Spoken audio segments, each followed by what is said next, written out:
ಆಗೋದಿಲ್ಲ. ಮತ್ ಈ ಸತ್ ವಿಚಾರವನ್ನ ತಿಳಿಬೇಕಂದ್ರ ದಂಭ, ದರ್ಪ, ಅಭಿಮಾನ, ಸಿಟ್ಟು, ಬಿರುಸು ಮಾತು ಇವನ್ನೆಲ್ಲ ಬಿಡ್ಬೇಕಾಗ್ತದ.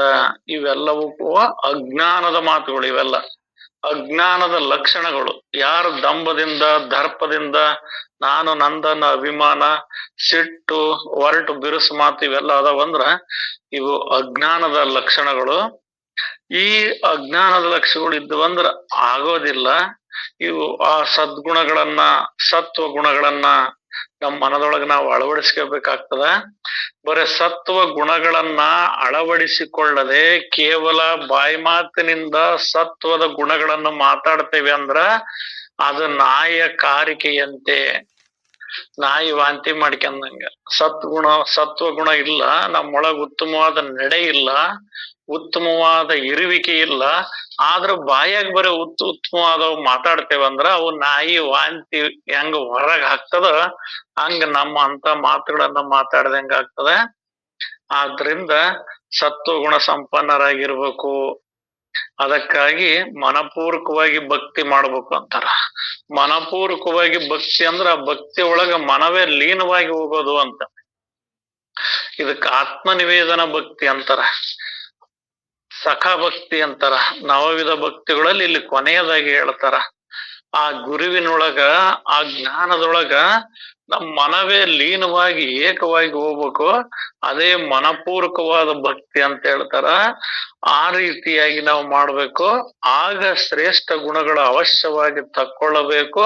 ಅಂದರೆ ಮಹಾನುಭಾವವನ್ನು ಹುಡುಕುತ್ತಾ ಬರುವುದು ಅಂತ ಮಹಾನುಭಾವನನ್ನ ಹುಡುಕುತ್ತಾ ಬರುವರು. ಅಂದ್ರೆ ಯಾರು ಸತ್ವಗುಣ ಸಂಪನ್ನರಾಗಿರ್ತಾರೋ, ಯಾರು ಜ್ಞಾನಿಗಳಾಗಿರ್ತಾರೋ, ಯಾರು ನುಡಿ ನಡೆ ಎಲ್ಲದೂ ಏಕವಾಗಿರ್ತದೋ ಅಂತವ್ರನ್ನ ತಂತಾನೆ ಎಲ್ಲರೂ ಹುಡ್ಕೊಂಡ್ ಬರ್ತಾರೆ ಅನ್ನೋ ವಿಚಾರವನ್ನ ನಿನ್ನೆ ವಿಚಾರದೊಳಗ್ ನೋಡಿದೀವಪ್ಪ.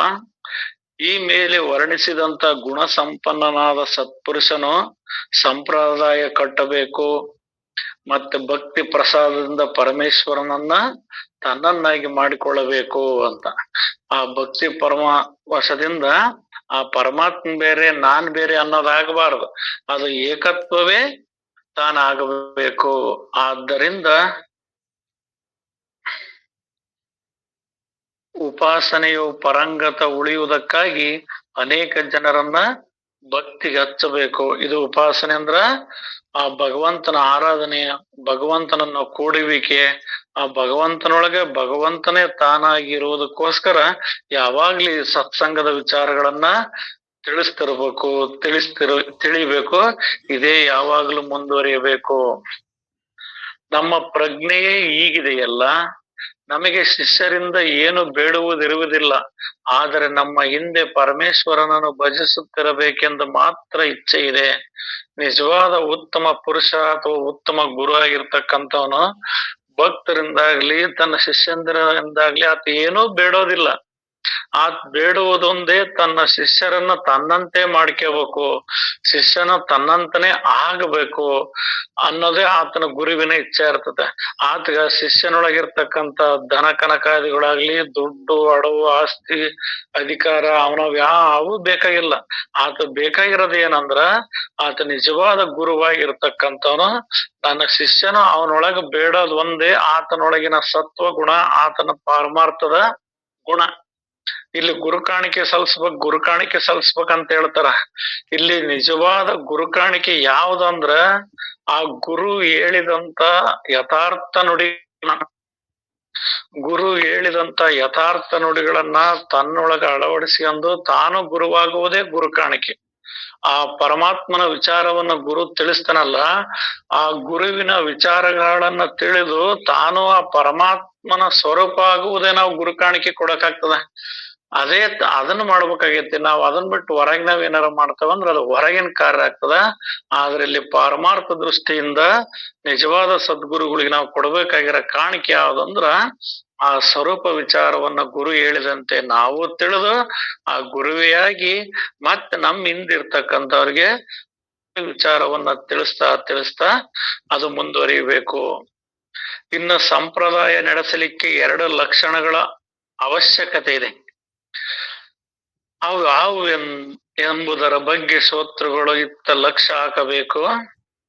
ಪ್ರಬೋಧಶ ಭಕ್ತಿಯು ಸಾರಿ ಪ್ರಬೋಧಶ ಪ್ರಬೋಧ ಶಕ್ತಿಯು ಪ್ರತ್ಯಕ್ಷವಾಗಿ ಬಹಳ ಜನರನ್ನ ಭಕ್ತಿಗೆ ಹಚ್ಚುವಂತದ್ದಿರುತ್ತದೆ. ಇಲ್ಲಿ ಪ್ರಬೋಧ ಶಕ್ತಿ ಅಂದ್ರ ಇಲ್ಲಿ ಆ ಸಂಪ್ರದಾಯ ಯಾಕಂದ್ರ ಎಲ್ಲರನ್ನ ಸತ್ಸಂಗಕ್ಕೆ ಹಚ್ಬೇಕಂದ್ರ ಅದ್ರೊಳಗ 2 ಲಕ್ಷಣಗಳು ಇರ್ತಾವ ಅಂತ. ಯಾವಪ್ಪ ಅವು 2 ಲಕ್ಷಣಗಳು ಅಂದ್ರ, ಒಂದು ಪ್ರಬೋಧ ಶಕ್ತಿಯು ಪ್ರತ್ಯಕ್ಷವಾಗಿ ಬಹಳ ಜನರನ್ನು ಭಕ್ತಿಗೆ ಹಚ್ಚುವಂತದ್ದಿರುತ್ತದೆ. ಆದ್ದರಿಂದ ಎಲ್ಲರ ಅಂತಃಕರಣವನ್ನ ವಶಪಡಿಸಿಕೊಳ್ಳಬೇಕು.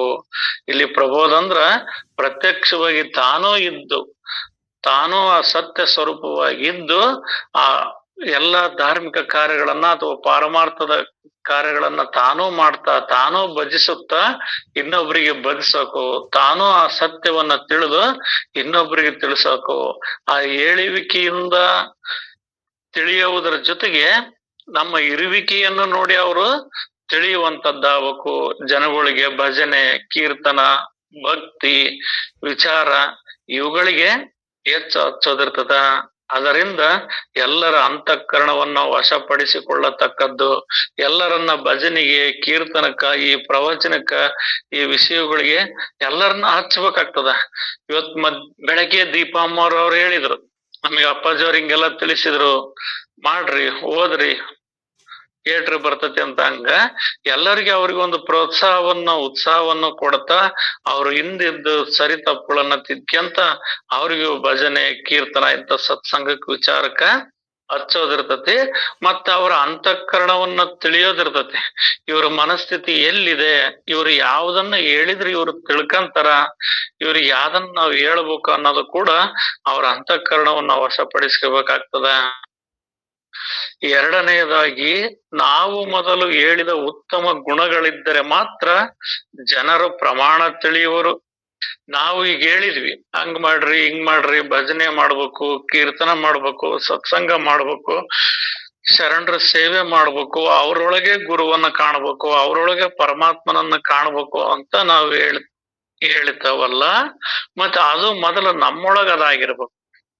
ನಾವು ಇನ್ನೊಬ್ಬರನ್ನ ಎಲ್ಲರನ್ನು ಪರಬ್ರಹ್ಮ ಸ್ವರೂಪದಿಂದ ನೋಡ್ರಿ ಅಂತ ಹೇಳ್ತೇವಿ ಅನ್ನೋದಾದ್ರ, ನಾವು ಮೊದಲು ಎಲ್ಲವನ್ನ ಪರಬ್ರಹ್ಮ ಸ್ವರೂಪದಿಂದ ನೋಡ್ಬೇಕಾಗ್ತದೆ. ಹಂಗ ನೋಡಿದಾಗ ಅದು ಪೂರ್ಣ ಉತ್ತಮವಾದ ಲಕ್ಷಣ ಆಗ್ತದ. ಆ ಉತ್ತಮ ಗುಣಗಳಿದ್ದರೆ ಮಾತ್ರ ನಮ್ಮೊಳಗೂ ಕೂಡ ಜನ, ಅವರ ಮನಸ್ಸು ಬಹಳ ಹರಿತವಾಗಿರ್ತದಂತ ಮಧ್ಯಾಹ್ನ ವಿಷಯಗಳು ತಿಳಿಸಿದ್ರು. ಇವೇ ವಿಷಯ ಬರ್ತಿರ್ತಾವ. ಪ್ರಾಪಂಚಿಕರ ಅಂದ ಮಾತ್ರಕ್ಕ ಅವ್ರಿಗೆ ಏನು ಗೊತ್ತಿಲ್ಲ ಅಂತಲ್ಲ, ಅವ್ರ ಮನಸ್ಸು ಬಹಳ ಹರಿತವಾಗಿರ್ತತಿ, ಸೂಕ್ಷ್ಮ ಆಗಿರ್ತತಿ. ಯಾರು ಯಾವ ವಿಚಾರವನ್ನ ಹೇಳ್ತಾರ, ಆ ಹೇಳುವಿಕೆಗೂ ಇರುವಿಕೆಗೂ ಎಲ್ಲ ಒಂದೈತು ಇಲ್ಲ ಅನ್ನೋದು ವಿಚಾರ ಮಾಡ್ತಾರ. ಹಾಗೆ ಜನರ ಶ್ರದ್ಧೆಯುಂಟಾದ ಮೇಲೆಯೇ ಬೋಧ ಶಕ್ತಿಯು ಕಾರ್ಯ ನಡೆಯುವುದು. ನಾವು ಫಸ್ಟಿಗೆ ಅವ್ರಿಗೆ ಬೋಧ ಮಾಡಿ ಹೇಳ್ಬಿಡ್ತಾವಲ್ಲ, ಭಜನೆ ಮಾಡ್ರಿ, ಕೀರ್ತನ ಮಾಡ್ರಿ, ಹಂಗ ಮಾಡ್ರಿ, ಹಿಂಗ್ ಮಾಡ್ರಿ ಅಂತ. ಹಂಗ ಹೇಳಿದ ಕೂಡ್ಲೆ ಅವ್ರಿಗೆ ಆಗೋದಿಲ್ಲ. ಆದ್ರೆ ಹೇಳ್ಬೇಕು, ಆಗಲ್ಲ ಅಂತಲ್ಲ. ಇವೇ 2 ಲಕ್ಷಣಗಳು. ಒಂದು ಬೋಧ ಮಾಡೋದೈತಿ, ಇನ್ನೊಂದು ಮತ್ತೆ ತಾನೇ ಅವನ್ನ ಅಳವಡಿಸಿಕೊಂಡು ತಾನೇ ಆ ಸ್ವರೂಪ ಆಗೋದೈತಿ.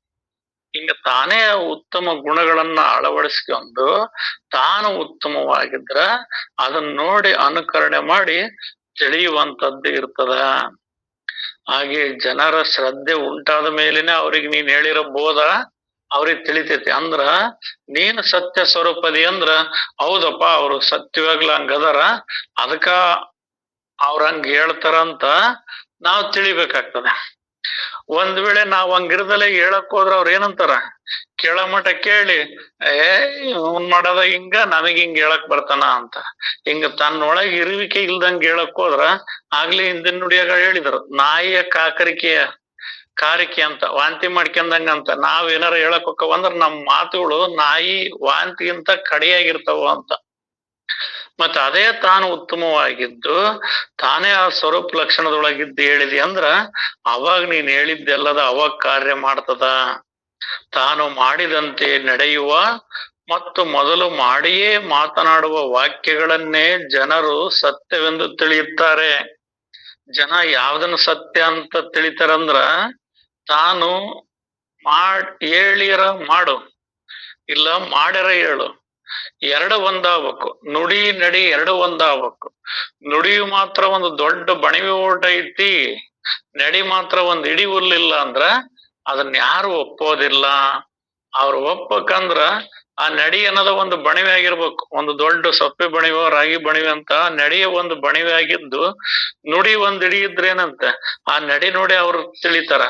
ಆದ್ರೆ ಇಲ್ಲಿ ನಡಿ ಇಲ್ದಂಗ ನುಡಿನ ಬಣಿವೆ ಉಟ್ಕೊಂಡವಂದ್ರ ಆಗೋದಿಲ್ಲ ಅಂತ. ಇಲ್ಲೊಂದು ಗಾದಿ ಮಾತು ಹೇಳ್ತದ್ರ, ಮಾತಿನ ಬಣಿವಿ ಮೇಸಕ್ ಬರಲ್ಲ, ತೂತ್ ಗಡಿಗೆ ನೀರ್ ತರಕ್ ಬರಲ್ಲ ಅಂತ.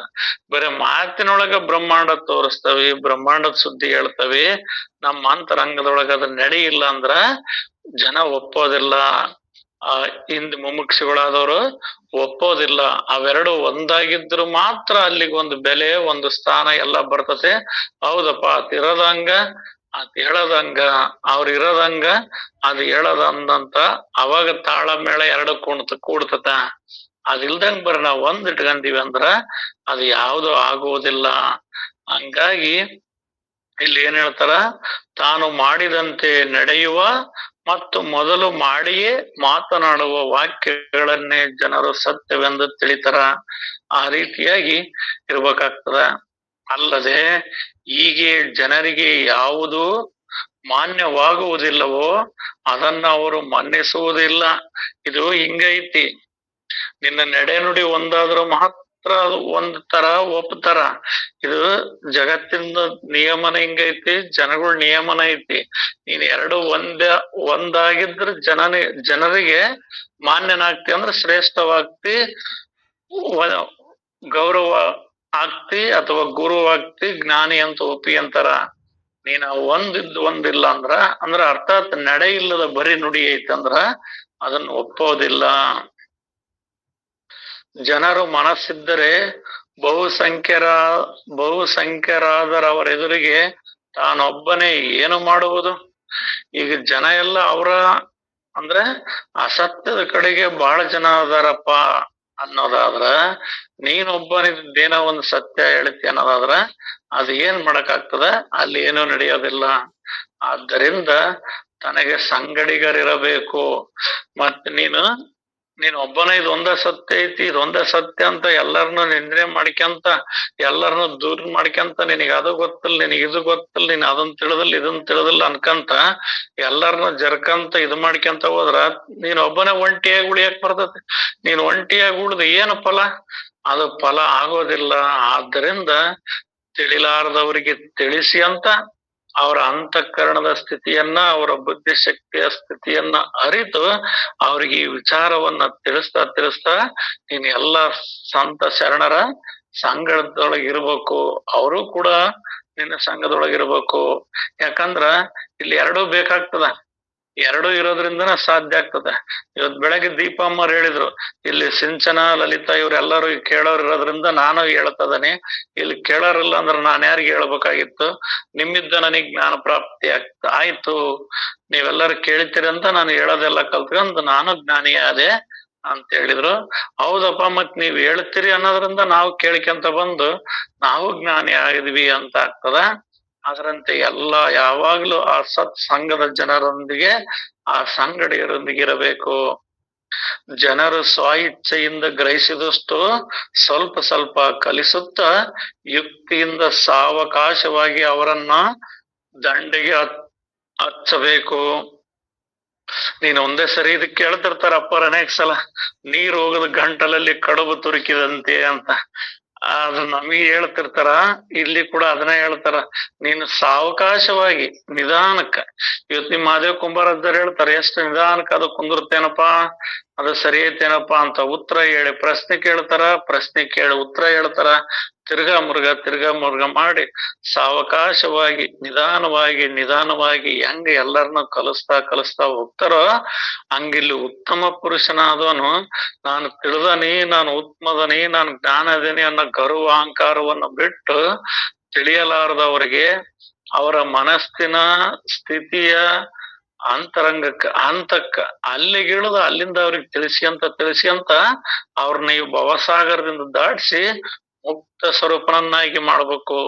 ಯಾರು ಈ ದೇಹವೇ ನಾನಂತ ಕುಂತಿರ್ತಾರೋ ಅವ್ರಿಗೆ ವಿಚಾರವನ್ನ ತಿಳಿಸ್ತಾ ತಿಳಿಸ್ತಾ ತಿಳಿಸ್ತಾ ನೀನ್ ದೇಹ ಅಲ್ಲ, ನೀನ್ ಜೀವ ಅಲ್ಲ, ನೀನ್ ಇರೋದು ಅರುವ ಸ್ವರೂಪ ನೀನದಿ, ಪರಮಾತ್ಮ ಸ್ವರೂಪ ನೀನದಿ ಅಂತ ನಿಧಾನ ಕ್ರಮೇಣ ಕ್ರಮೇಣ ತಿಳಿಸಿ ಅಂತ ಹೋಗ್ಬೇಕಾಗ್ತದ. ತಾಯಿ ತನ್ನ ಮಗಗೆ ಮೊದಲಿದ್ದಾಗ ಸ್ವಲ್ಪ ಸ್ವಲ್ಪ ಹಾಲು ಕುಡಿಸ್ಕೊಂತ ಆಮೇಲೆ ಒಂದಿಟ್ಟು ಅನ್ನ ಕಿವುಚಿ ತಿನ್ನಿಸ್ಕೊಂತ ಆಮೇಲೆ ಒಂಚೂರು ಮೆತ್ತನ್ ರೊಟ್ಟಿ ತಿನ್ನಕ್ ಆಕಾಮಠ ಹೆಂಗ್ ಬೆಳೆಸ್ತಾಳೋ ಹಂಗ ನಿಜವಾದ ಜ್ಞಾನಿ ಅನ್ನೋನ್ ಏನಾದ್ರೂ ಆಗಿದ್ರೆ, ಏನಾದ್ರೂ ತಿಳಿವು ಅರಿವು ಅನ್ನೋದು ಐತೆ, ಹೆಂಗ ದೊಡ್ಡವನು ಮಾಡ್ತೋ ಹಂಗೆಲ್ಲಾ ಮುಮುಕ್ಷುಗಳಿಗೂ ತಿಳಿಯಲಾರದವ್ರಿಗೆ ತಿಳಿಸಿ ಅಂತ ಅವ್ರನ್ನ ಆ ಪೂರ್ಣ ಸ್ವರೂಪಕ್ಕೆ ಹಚ್ಬೇಕಾಗ್ತದ. ಅವರನ್ನ ದಂಡೆಗೆ ಹಚ್ಚಬೇಕು. ಆದರೆ ಇವೆಲ್ಲವೂ ವಿವೇಕದ ಕೆಲಸವಿರುತ್ತದೆ. ಇವೆಲ್ಲವೂ ವಿವೇಕದ ಕೆಲಸದಿಂದ ಇರ್ತತಿ. ನೀನ್ ತಿಳಿದಿ ಅಂದ ಮಾತ್ರಕ್ಕ ತಿಳಿಲಾರದವರಿಗೆ ತಿಳಿಸೋದು ಕೂಡ ಒಂದು ಕಲೆ.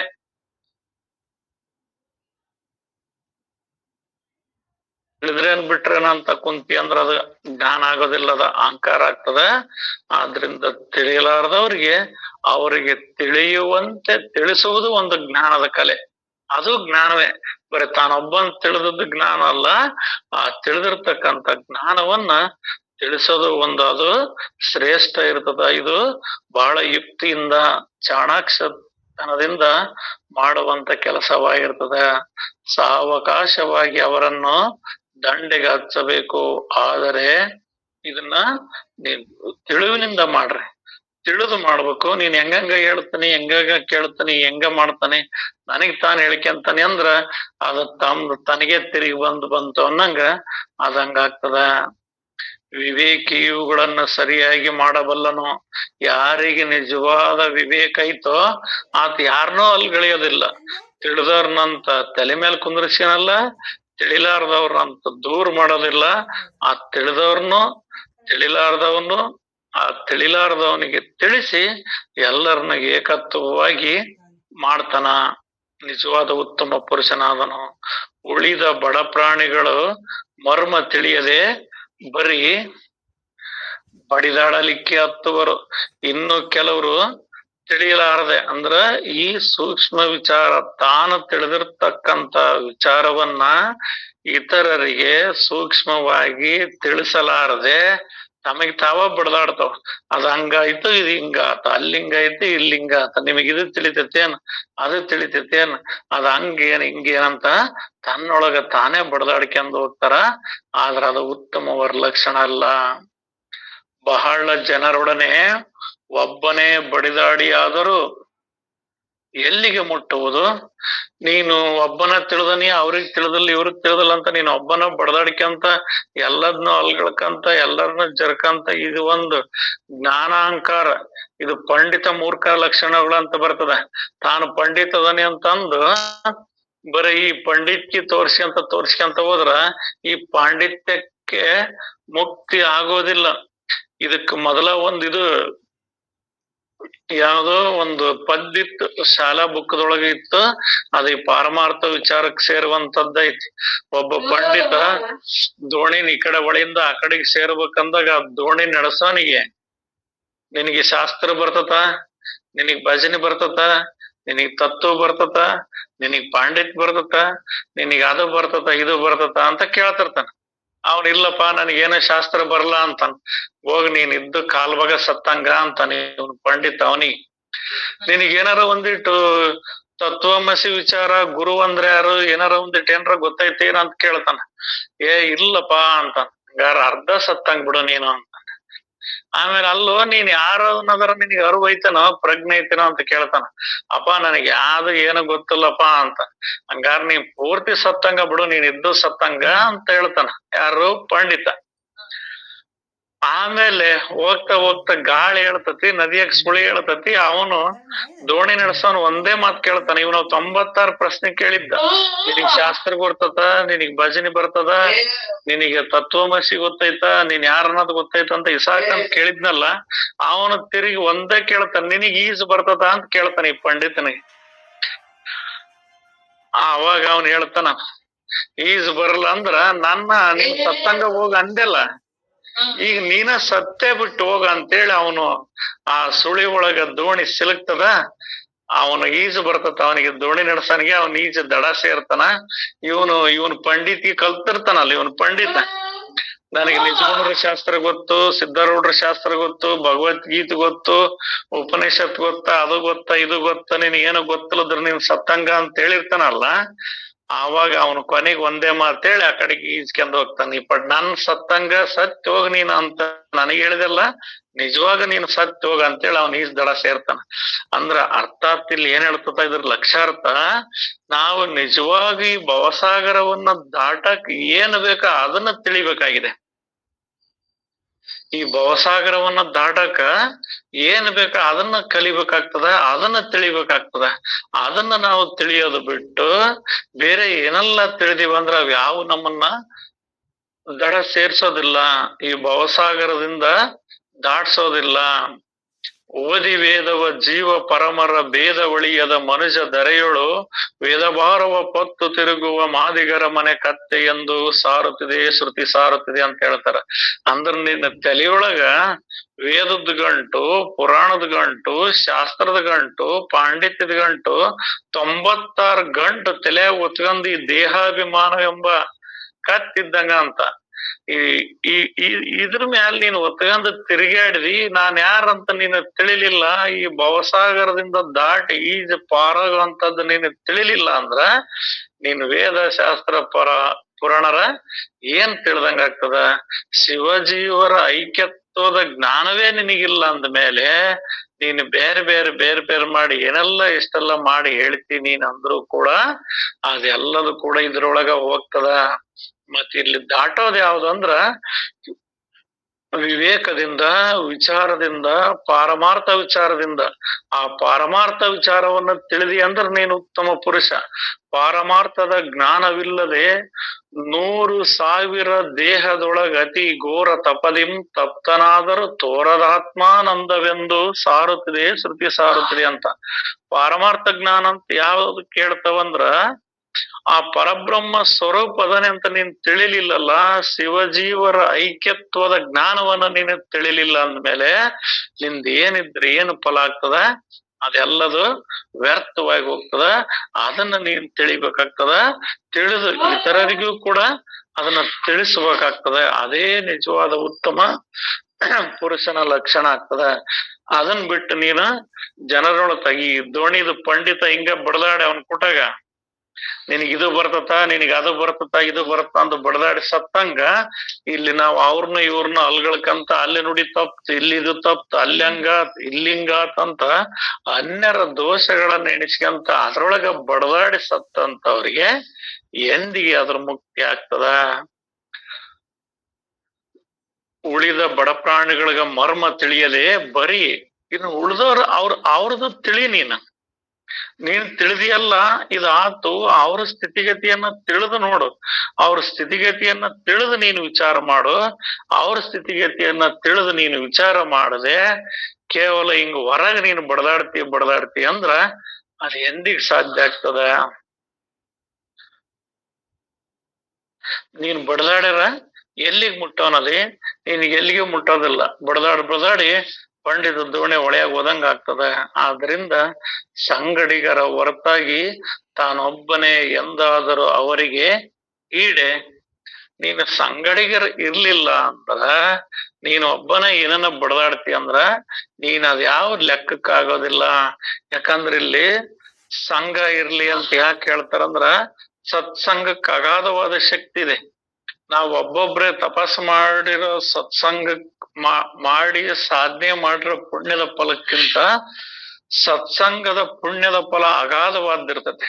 ಆ ಸತ್ಸಂಗದ ಪುಣ್ಯದ ಫಲಕ್ಕ ಯಾವುದೂ ಸಾಟಿ ಇರೋದಿಲ್ಲ. ಆದ್ರಿಂದನೇ ಎಲ್ಲರೂ ಕೂಡ್ರಿ, ಎಲ್ಲರೂ ಸತ್ಸಂಗದೊಳಗ ತಿಳಿದವರು ತಿಳಿಲಾರ್ದವರು ಎಲ್ಲರೂ ಕೂಡ್ಕ್ಯಂತ ಈ ಅನುಭವದ ವಿಚಾರವನ್ನೇ ನೀವು ಮಾಡ್ಕ್ಯಂತ ಹೋಗ್ರಿ. ಒಟ್ಟಿಗೆ ಸಾರಾಂಶವೇನೆಂದರೆ ಸರ್ವರ ಒಲಿಮೆಯನ್ನ ಸಂಪಾದಿಸತಕ್ಕದ್ದು. ಒಟ್ಟಾರೆ ಇಲ್ಲಿ ಏನ್ ಹೇಳ್ತದಂದ್ರ ಸರ್ವರನ್ನ ಸಮತ್ವ ಭಾವದಿಂದ